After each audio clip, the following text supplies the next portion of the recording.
Assalamualaikum warahmatullahi wabarakatuh. Perkenalkan, nama saya Nandito Farhan. Di sini saya akan menjelaskan di mana yang kita ketahui Indonesia adalah salah satu negara di dunia yang menganut model perekonomian campuran. Salah satu peran negara adalah menjaga kestabilan harga. Di sini saya akan menjelaskan 3 poin, yaitu yang pertama, langkah atau kebijakan apa yang dilakukan oleh pemerintah bila ada satu produk kebutuhan pokok masyarakat mengalami kenaikan lonjakan harga. Baik, saya akan menjawabnya.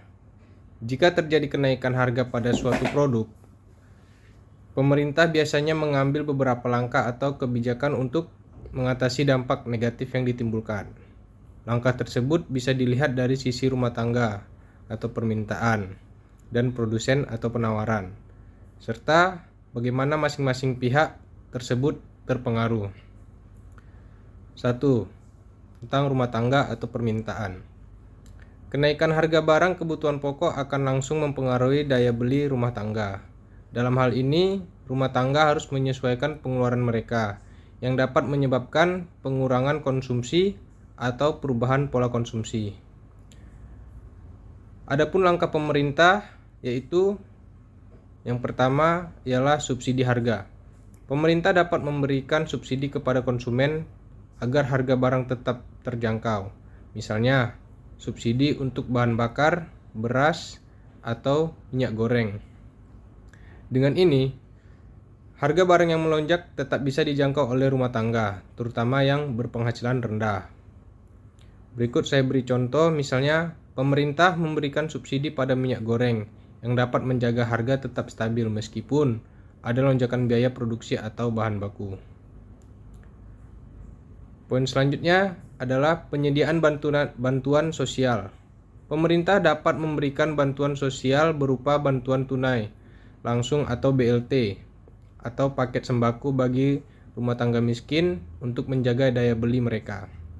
Contoh, program bantuan sosial seperti program Keluarga Harapan atau PKH, atau bantuan pangan non-tunai atau BPNT yang dapat meringankan beban rumah tangga yang berdampak oleh lonjakan harga.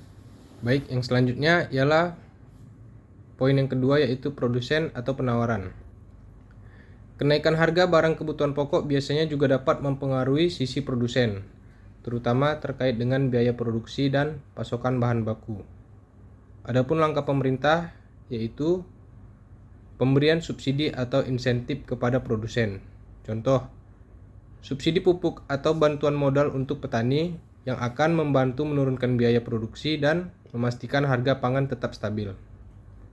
Selanjutnya, meningkatkan produksi atau diversifikasi sumber. Contohnya, program pemerintah yang mendukung ketahanan pangan, seperti memberikan bantuan kepada petani atau nelayan untuk meningkatkan hasil produksi. Selanjutnya, mengatur kebijakan impor. Contoh, pemerintah mengimpor beras ketika terjadi kekurangan stok beras domestik, guna menjaga agar harga beras tidak melonjak tinggi di pasar. Kesimpulannya ialah, dalam mengatasi lonjakan harga kebutuhan pokok, pemerintah harus memperhatikan keseimbangan antara permintaan rumah tangga dan penawaran produsen. Kebijakan yang tepat dapat menjaga stabilitas ekonomi dan mengurangi beban masyarakat, terutama bagi mereka yang tergantung pada produk-produk kebutuhan pokok. Subsidi, bantuan sosial, pengaturan harga, serta insentif kepada produsen adalah beberapa langkah yang dapat diambil oleh pemerintah untuk mengurangi dampak negatif dari kenaikan harga tersebut. Selanjutnya, saya akan membahas tentang terkait keberadaan KPPU, Komisi Pengawas Persaingan Usaha, kaitannya dengan kondisi pasar. Keberadaan Komisi Pengawasan Persaingan Usaha atau KPPU sangat penting dalam kaitannya dengan kondisi pasar, terutama untuk memastikan pasar tetap sehat, kompetitif, dan menguntungkan bagi konsumen. KPPU adalah lembaga yang bertugas untuk mengawasi praktik persaingan usaha agar tidak ada pelanggaran yang merugikan bagi konsumen maupun produsen, serta menjaga agar pasar tidak didominasi oleh pihak-pihak tertentu yang bisa menghambat perkembangan ekonomi. Adapun beberapa poin penting yang menunjukkan relevansi keberadaan KPPU dalam kondisi pasar. Pertama, menjaga persaingan yang sehat. KPPU berperan dalam menjaga agar pasar tetap terbuka bagi berbagai pelaku usaha dan mencegah terjadinya praktek monopoli ataupun oligopoli.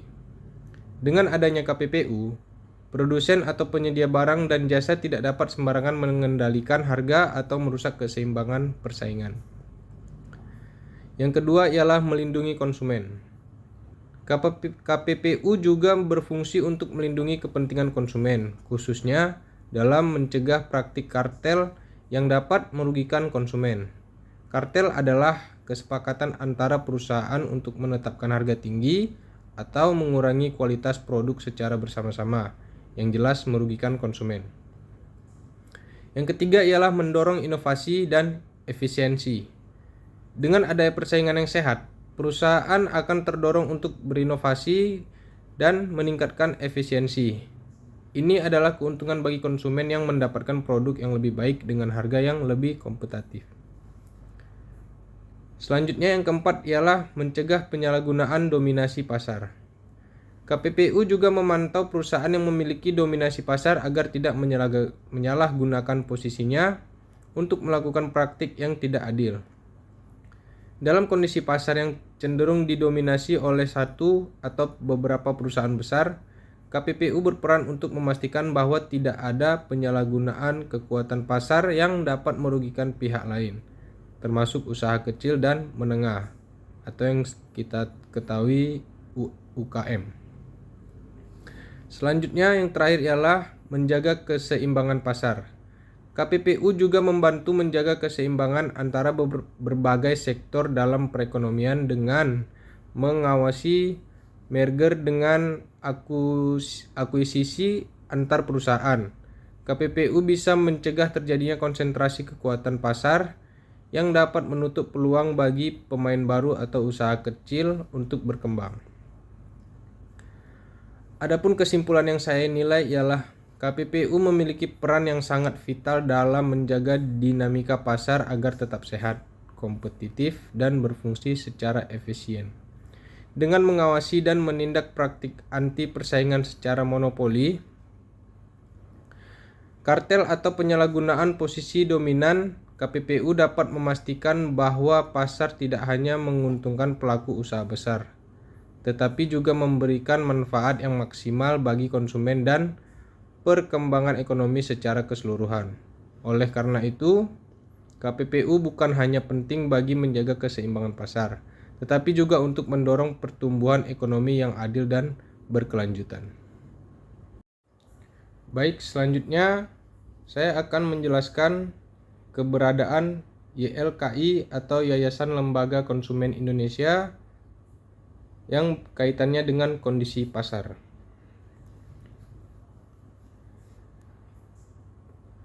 YLKI atau Yayasan Lembaga Konsumen Indonesia sangat penting dalam kaitannya dengan kondisi pasar, karena YLKI berperan sebagai lembaga yang memperjuangkan hak-hak konsumen di Indonesia dan memastikan agar pasar beroperasi secara adil dan transparan.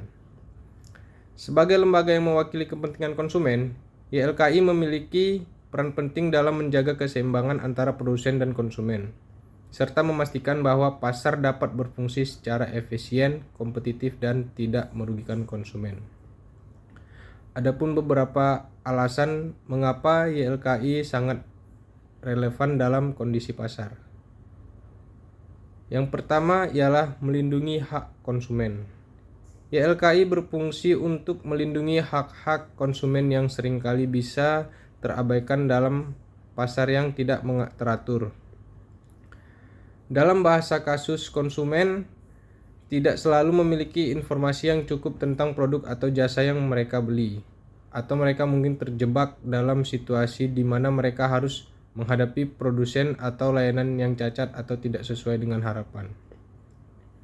Yang kedua ialah meningkatkan transparansi pasar. YLKI berperan dalam meningkatkan transparansi pasar dengan memberikan edukasi kepada konsumen mengenai hak-hak mereka dan bagaimana mereka dapat melindungi diri dari praktis bisnis yang tidak adil. Poin yang ketiga ialah mengawasi praktik bisnis yang tidak adil. YLKI aktif mengawasi praktik bisnis yang dapat merugikan konsumen seperti penipuan, iklan yang menyesatkan atau praktik harga yang tidak wajar.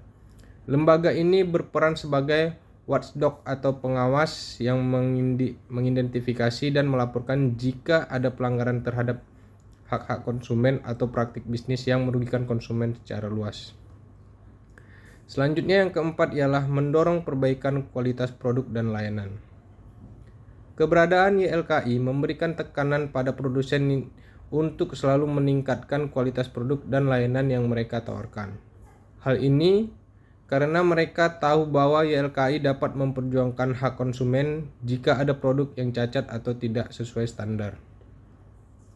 Yang terakhir ialah menjaga keseimbangan daya tawar antara konsumen dan produsen. Di pasar seringkali konsumen berada pada posisi yang lebih lemah dibandingkan dengan produsen atau penyedia layanan, terutama dalam kasus-kasus tertentu seperti monopoli atau oligopoli. YLKI berfungsi untuk menyeimbangkan daya tawar antara konsumen dan produsen, memberikan suara kepada konsumen yang seringkali tidak didengar atau diabaikan. Adapun kesimpulan yang saya ambil ialah keberadaan YLKI sangat penting dalam menjaga keseimbangan antara pelaku usaha dan konsumen di pasar.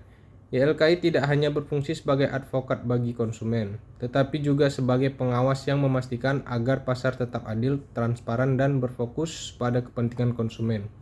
Melalui advokasi, edukasi, dan pengawasan, YLKI berperan besar dalam menciptakan pasar yang sehat dan kompetitif di mana hak-hak konsumen dihargai dan dilindungi dengan baik.